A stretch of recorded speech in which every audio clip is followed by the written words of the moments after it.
The fact that the Elizabeth Taylor family has given us this collection to take to the market is an enormous honor, and we take it with a great amount of pride and, of course, great seriousness. And at the same time, we're very joyous about it because it's one of the great collections in the world. This is not just a jewelry auction. It's the auction of Elizabeth Taylor. It's one of the world's most beautiful collections of jewelry. And then there's the romance behind every single piece. You know, it was given by Richard Burton, by Mike Todd, and there was so much pleasure in the way she received every jewel, and there's so much emotion in each and every one of them. 80 pieces comprise the first auction in the evening, and that has probably the most sensational, the legendary, the romantic jewels. Pieces from Bulgari, pieces from Cartier, Boucheron, Van Cleef & Arpels, you know, the great Elizabeth Taylor diamond. It's a 33 carat D color, which is the best and as white as can be a diamond, internally flawless. Jewelry was a way of life for her, and there were times when they would go into jewelry stores and see what the jewelers had to offer, and there were times when she wanted to have jewelry made for her because of one reason or the other. Richard Burton would go to the store with her and spend the entire afternoon at Bulgari in Rome when they were filming Cleopatra. Nicola Bulgari and Paolo Bulgari said Richard Burton used to wait to see the emotion in her eyes because then he knew if she really liked the jewelry. But every time someone bought her a gift, every time she bought something, was a great occasion. I think the thing that makes Elizabeth Taylor's fashion collection very special is that she was a superstar before superstars had to have stylists. She didn't have stylists or designers waiting in hotel rooms for her to choose clothes. She actually went and bought the most beautiful clothes and kept them brilliantly afterwards. As her life developed, so did the clothes, from the great sort of Dior evening dresses of the 60s, when she was doing some pretty grand stuff in Hollywood and wherever, to the 70s, when it's caftan and big diamonds. So it's kind of fun, and it's someone's history in the drape of a dress, but it's also pretty much the history of fashion over the last 60 years. There are certain key designers in this collection.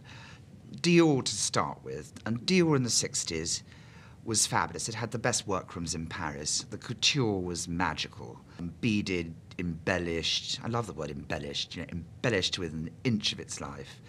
In the 70s, she goes on a kind of bit of a magical mystery hippie tour.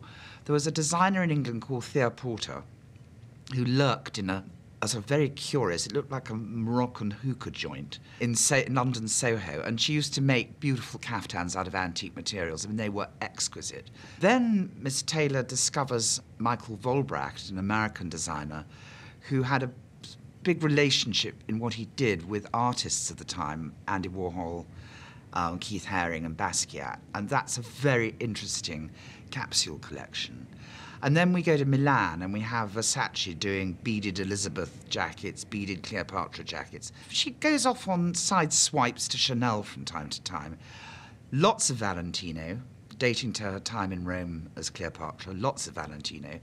So it's the big designers of the late 20th century. She used to go to the collections like very rich women at the time. They'd then make the dress in whatever colour she wanted, because that's what couture was all about. And they'd make sure that perhaps she was the only one in America with that dress. You don't want two women turning up at Chasen's or the Macambo or whatever wearing the same white deal with gold beading, do you? So it's a big production. There's a lot of work that goes on behind the scenes. From the moment we get the jewelry until the day it's hammered down on that rostrum and moved on to the new owner, there's tremendous work that goes behind it. There's a great team that we have here, from the administrators, the catalogers, the shipping coordinator, the safe coordinator who makes sure that everything comes into the vault every night. A decision was made early on to approach it almost by decade, if you will. That wasn't a strict guideline, but at least that helped us in wrapping our head around how and where we start. We'll try to give you an insight as to what her style looked like, how she was dressing during certain periods of time in her life, and it would be like going to see a museum exhibition, except at an auction house. My expectations are that it gives you an insight into what her life was like through all these decades. I want it to be very elegant, respectful, befitting not only an iconic American film star, but also an incredible mother, a humanitarian. All of those women sort of rolled into one. And I think the key to doing or creating this exhibition is something that addresses each and every one of those issues and doesn't rely on something gimmicky. A number of the garments were photographed on Miss Taylor, so we're fortunate enough to have that sort of a record. There's an amazing crew here of Christie's people going through stacks and stacks of family photographs, trade magazines, photo albums, looking for photographs of Miss Taylor wearing a lot of the fashion that we have here. For example, we have this piece, so we've flagged it, and you can see it throughout. We have this dress. We now know that she wore it to the Golden Globes. It's quite an eclectic collection. Lots of variety, lots of sequins, beads, quite blingy colours, lots of different types of skins and leathers. So it's challenging because of the volume. There are over 300 bags, all grouped into different lots. There are many different designers, so we've got Valentino, Gucci, Dior, Louis Vuitton, and I have to go back through and work out what collections they're from and date them. Everything is in really good condition, actually. It looks like she only sort of wore things once, so she'd have one bag for one outfit and a pair of shoes, and she just wore it for one occasion and then it went back in a box or storage. It's pretty much perfect. I think the main objective is for people to grasp and be very mindful of the most beautiful image they can remember of Elizabeth Taylor. What we started doing with the collection was essentially designing the identity. And then that identity gets applied to many different elements.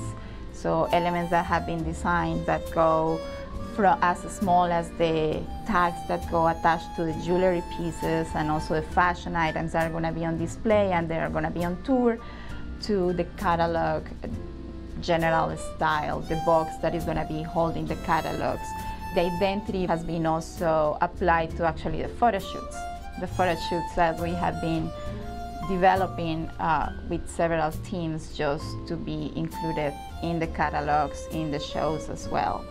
And then we will be looking at work, or that identity has also is going to be applied to the work that we are doing for the exhibitions, for tours and for the largest exhibition in New York. We work into the marketing of the sale, advertising, media, print media, and so there's all of this going on. We look into shipping the items now to locations at Christie's worldwide. Clients come in, meet with a specialist, ask his or her advice on what a particular jewel is worth, what it is that one should pay for it, why is it good, why is it maybe better than the next one out there. I think it's paramount because Elizabeth Taylor was a global icon. You can go and ask anybody in any part of the world who Elizabeth Taylor was, and they all knew her. I think Elizabeth Taylor is unforgettable because it's a big life for a start. She just was, in Burton's words, just breathtakingly beautiful.